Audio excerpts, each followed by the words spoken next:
దేశాన్ని అతలాకుతలం చేస్తున్నటువంటి అంశాల్లో ప్రముఖంగా మాట్లాడుకోవాల్సింది సైబర్ నేరాల గురించి. మెయిన్గా సైబర్ అరెస్టులు, డిజిటల్ అరెస్టులు అయితే చాలా ఎక్కువ సంఖ్యలో కనిపిస్తున్నాయి. రోజు రోజుకి పెరిగిపోతూనే ఉన్నాయి. ఎవరు ఏ నెంబర్ నుంచి కాల్ చేస్తారో తెలియదు.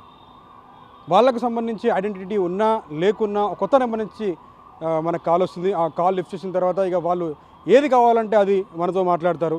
డిజిటల్ అరెస్టులు కూడా పురిగొల్పుతున్న పరిస్థితి మనకు కనిపిస్తుంది. దాదాపు వేల సంఖ్యలో దీనికి సంబంధించినటువంటి కేసులు మొదలవుతూనే ఉన్నాయి. దానికి అంతులేని పరిస్థితి మనకు కనిపిస్తుంది. సో ఈ నేపథ్యంలో కేంద్ర ప్రభుత్వం చాలా కఠినమైన నిబంధనలు తీసుకురానుందని చెప్పొచ్చు. దీనికి సంబంధించి ఇప్పటికే ఒక జీవోను కూడా రిలీజ్ చేయడం జరిగింది. ఆగస్టు 17కి ఈ జీవో రిలీజ్ చేసింది సెంట్రల్ గవర్నమెంట్. టెలికాం రంగాన్ని పూర్తి స్థాయిలో ఇన్సైడెడ్, పూర్తిగా డిజిటలైజ్ అయ్యే విధంగా కూడా కొత్త ఒక ఏఐ టెక్నాలజీతో ముందుకు వచ్చిన పరిస్థితి మనకు కనిపించింది. అదేంటంటే సిమ్ కార్డ్స్.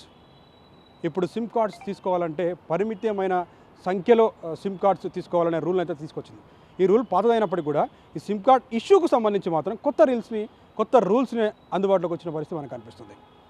ఆగస్టు 17 రోజు రిలీజ్ చేసినటువంటి జీవోలో ప్రతి మనిషికి 9 సిమ్ములు మాత్రమే గరిష్టంగా తీసుకోవాల్సిన వరకు మాత్రమే పరిమితిని పెట్టిన పరిస్థితి మనకు కనిపిస్తుంది. 9 సిమ్ములు దాటితే దేనికి సంబంధించి పూర్తి వెరిఫికేషన్ ఉంటుంది. పాత సిమ్ములు కావచ్చు, కొత్తగా తీసుకున్నటువంటి సిమ్స్ కావచ్చు, 9 సిమ్ములు దాటితే గరిష్టంగా అవి డియాక్టివేట్ చేయబడతాయి. అయితే ఇది కూడా కొన్ని రాష్ట్రాలకు ఒకలాగా, మరికొన్ని రాష్ట్రాలకు ఒకలాగా నిబంధనలు ఇచ్చిన పరిస్థితి మనకు కనిపిస్తుంది. సెన్సిటివ్ ప్రాంతాలు లైక్ ఈశాన్య రాష్ట్రాలు కావచ్చు, అటు భద్రతాపరమైన అంశాలను దృష్టిలో ఉంచుకొని కావచ్చు, ఈశాన్య రాష్ట్రాల్లో 6 సిమ్ములకు మాత్రమే పరిమితి ఉంటుంది. 6 సిమ్ములు మాత్రమే తీసుకోవాలి. ఆ 6 సిమ్ములు కనుక ఎక్కువగా తీసుకుంటే ఖచ్చితంగా అది డియాక్టివేట్ అవుతుంది. ఈ 6 సిమ్ములకు సంబంధించిన దానిపైన కూడా పూర్తి నిఘా అయితే అటు కేంద్ర ప్రభుత్వం దగ్గర ఉంటుంది. టెలికాం రంగం పైన డిజిటల్ ఒక ప్లాట్ఫామ్ని ఏర్పాటు చేసింది. డిజిటల్ ఏఐతో పూర్తి స్థాయిలో ఎవరెవరు సిమ్ములు కొంటున్నారు, వీళ్ళ దగ్గర ఉన్నటువంటి పాత సిమ్ కార్డ్స్ ఎన్ని ఉన్నాయి, 9 సిమ్ములు దాటితే వెరిఫికేషన్ పూర్తిగా డియాక్టివేట్ అవ్వడం కావచ్చు, వాళ్ళకి సంబంధించినటువంటి డీటెయిల్స్ పూర్తిగా అనుసంధానం చేయడం కావచ్చు, అనుసంధానం చేసే విధంగా కూడా ఏర్పాటు చేసిన పరిస్థితి మనకు కనిపిస్తుంది. అయితే ఈ నిబంధనలకు సంబంధించి టెలికాం రంగానికి కూడా, టెలికాం ఆపరేటర్లకు కూడా ఇప్పటికే కేంద్ర ప్రభుత్వం నుంచి నోటీసులు కూడా వెళ్ళడం జరిగింది.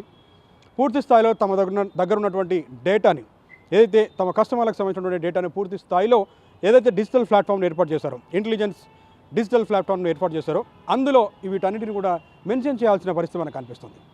సో ఈ నేపథ్యంలో ప్రతి ఆపరేటర్ కూడా కొత్త సిమ్ కార్డు కొంటున్నప్పుడు సపరేట్ కౌంటర్ని ఈ వెరిఫికేషన్ కోసం ఏర్పాటు చేసిన పరిస్థితి కనిపిస్తుంది. సో ఈ వెరిఫికేషన్ సందర్భంగా తమకు సంబంధించినటువంటి ఏదైతే ఈ కస్టమర్ కొనుగోలు చేస్తున్నాడో అతనికి సంబంధించినటువంటి డీటెయిల్స్ ఆ సిస్టంలో ఎంటర్ చేస్తే గతంలో అతని పైన ఎన్ని సిమ్ కార్డ్స్ ఉన్నాయి, ఆ సిమ్ కార్డ్స్కి సంబంధించినటువంటి డీటెయిల్స్ తీసుకోవడం, అలాగే అవి 9 కనుక మించితే, కొన్ని రాష్ట్రాల్లో 6, ఇక్కడ ఉన్నటువంటి రాష్ట్రాల్లో 9, ఈ నెంబర్స్ కనుక గరిష్ట పరిమితి కనుక దాటితే వాటిని అమలు చేయకపోవడం, వాళ్ళకు సిమ్ కార్డు ఇవ్వకపోవడం జరుగుతుంది. అయితే వీటన్నిటికీ కూడా టెలికాం రంగానికి సంబంధించి డిజిటల్ ఆపరేటర్లకు కూడా కొంత టైం ఇవ్వడం జరిగింది. వాళ్ళ సిస్టమ్స్ని ఏదైతే వాళ్ళకున్నటువంటి నెట్వర్క్ని ఇటు డిజిటల్ ప్లాట్ఫామ్కి అనుసంధానం చేసే విధంగా కొంత టైం ఇవ్వడం జరిగింది. నవంబర్ 30th వరకు కూడా ఈ ఒక టైంని ఇవ్వడం జరిగింది. ఈ టైం లోపల ఈ ఆపరేటర్లు అందరూ కూడా తమకు సంబంధించినటువంటి డీటెయిల్స్ మొత్తం కూడా వీటికి అనుసంధానం చేయాల్సిన పరిస్థితి మనకు కనిపిస్తుంది. దీని తర్వాత ఖచ్చితంగా ఈ వెరిఫికేషన్కి సంబంధించి క్లియర్ వెరిఫికేషన్ ఉంటుంది.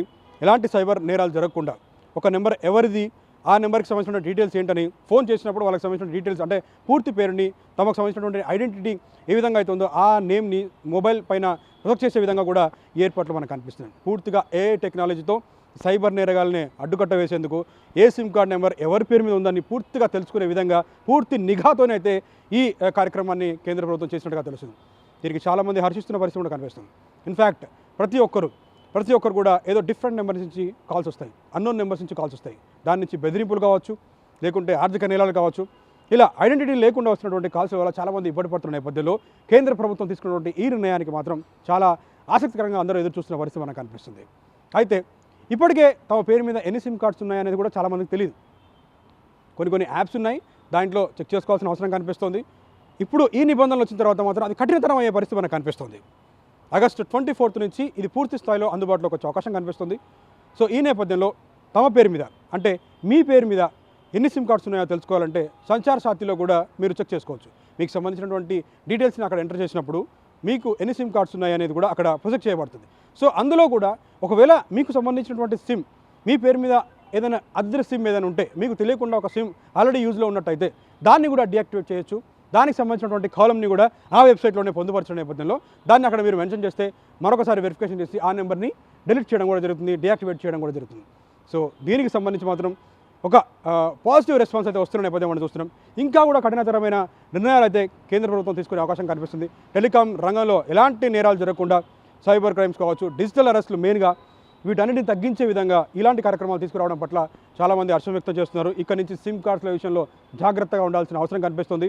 సిమ్ కార్డ్ తీసుకోవాలంటే ఎందుకంటే మనం దైనందిన జీవితంలో మన సంబంధించినటువంటి ఐడెంటిటీ అంటే ఆధార్ కార్డు కావచ్చు, పాస్పోర్ట్ కావచ్చు, ఇలా అనేకమైన డీటెయిల్స్ని ఒక్కొక్క ప్లేస్లో మనం ఇస్తూ ఉంటాం. సో వాటిని కూడా మిస్యూజ్ చేసే అవకాశం కనిపిస్తుంది. వాటిని ఉపయోగించి కూడా సిమ్ కార్డ్ తీసుకునే అవకాశం కనిపిస్తుంది. కాబట్టి ఒకవేళ అలాంటిదే జరిగితే ఇక్కడి నుంచి వాటికి అడ్డుకట్ట వేసినట్టే అని చెప్పాలి. ఎందుకంటే ఖచ్చితంగా సపరేట్ కౌంటర్స్ని ఏర్పాటు చేస్తున్నారు ఆపరేటర్స్. వాళ్ళు ఈ కౌంటర్స్లో పూర్తి స్థాయిలో చెక్ చేయాల్సిన అవసరం కనిపిస్తుంది. మీకు సంబంధించినటువంటి డీటెయిల్స్ గతంలోనే మీకు 9 సిమ్ములు ఉంటే ఆ 9 సిమ్ములకు సంబంధించి గరిష్టంగా నెంబర్ దాటితే ఇక్కడ నుంచి సిమ్లు యాక్టివేట్ చేయబడవు. అలాగే ఒకవేళ మీరు చెక్ చేసుకోవాలనుకుంటే ఇలాంటి వెబ్సైట్స్లో ఆన్లైన్లో కూడా సంచార సాతిలో కూడా మీరు చెక్ చేసుకొని మీకు సంబంధం లేని సిమ్, మీకు సంబంధం లేని నెంబర్ ఏదైనా కనిపిస్తే దాన్ని కూడా డెలీట్ చేసుకునే అవకాశాన్ని అయితే ఆడ పూర్తిగా కనిపిస్తున్న సామర్థ్యం మనం చూస్తున్నాం. సో ఇక నుంచైనా ఈ నేరాలకు సంబంధించి మెయిన్గా అన్నోన్ కాల్స్ నుంచి ఇబ్బందులు గురి చేయడం కావచ్చు, ఐడెంటిటీ లేని కాల్స్ ఉన్న విషయంలో కావచ్చు, అలాగే అంతర్గత భద్రతకు సంబంధించి కావచ్చు, ఇంకా అనేక అంశాలకు సంబంధించి వీళ్ళు తీసుకున్నటువంటి నిర్ణయం చాలా పాజిటివ్గా ఉంటుందని చెప్పి ప్రతి ఒక్కరు కూడా భావిస్తున్నారు.